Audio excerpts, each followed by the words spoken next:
Unit 16, page 194. Listening 1. Hello, I'm William O'Connor, and you are listening to Useful Podcast. On today's program, we receive Joel DeBroy, a sustainability expert who develops programs to help people live in a more sustainable way, and who is going to shed some light on this subject, which more and more listeners seem to be keen to understand. Hello, Joel. Nice to have you here. Hello. Many of our listeners have written and called in wanting to know about sustainability. But I think before we move forward, it's necessary to define it. What's sustainability? Well, it's not an easy term to define. It's just one word, and yet there exists over 300 definitions. But let's see. The World Commission on Environment and Development defines it as being an ability or a capacity of something to be maintained or to sustain itself.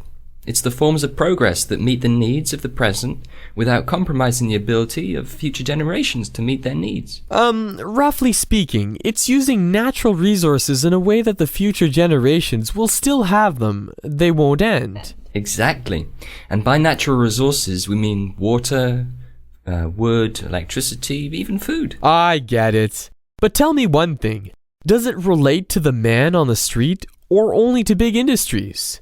Who is supposed to act sustainably? Well, both industries and people should consume with responsibility. There are several ways a person can contribute to saving resources, and none of them are difficult to be done. Really? So tell us, how can our listeners, and I, live a sustainable life? Well, as a start, you can try to stop wasting energy. And how can we do that? You can do it in many ways. First, always turn off the lights when you leave a room. And even when you're in a room, only keep the lights on when they're really needed. If you're watching a movie, kill them. Apart from saving some dollars in your electricity bill, it gives the room a cinema vibe.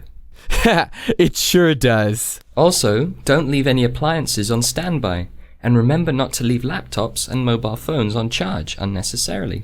Equipment on standby is unquestionably convenient, but it could add 20% to a home power bill at the end of the month. 20%! Can you believe that? Wow, it's quite a lot. I'd never stop to think about it. I think all my appliances are left on standby. Well, you know what to do about it. A third thing to be done towards saving energy is to use energy-saving light bulbs, like the fluorescent ones. They last up to 10 times longer than ordinary bulbs, save about $30 over their lifetime, and pay for themselves in about 6 months. It uses about 75% less energy than incandescent bulbs. Really interesting. And besides energy, what else can we save on? Well, you can save on water too. As you know, water is our most precious resource. Without water, there's no life. That's why scientists try so hard to find evidence of water on other planets.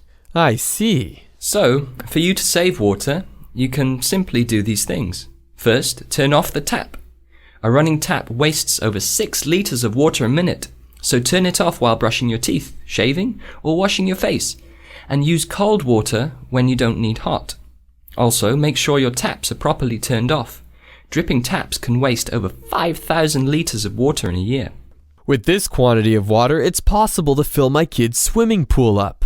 Yeah, imagine all the houses which have dripping taps and the water being wasted. It's really a problem. You bet. What else about water saving? Yes, take shorter showers. While soaping, turn off the shower tap. What else?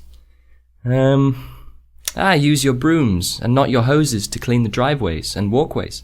And finally, for those who have a car, go grab your buckets. Avoid jet washers and energy-wasting auto car washes. Wash your car using water in a good old bucket and sponge.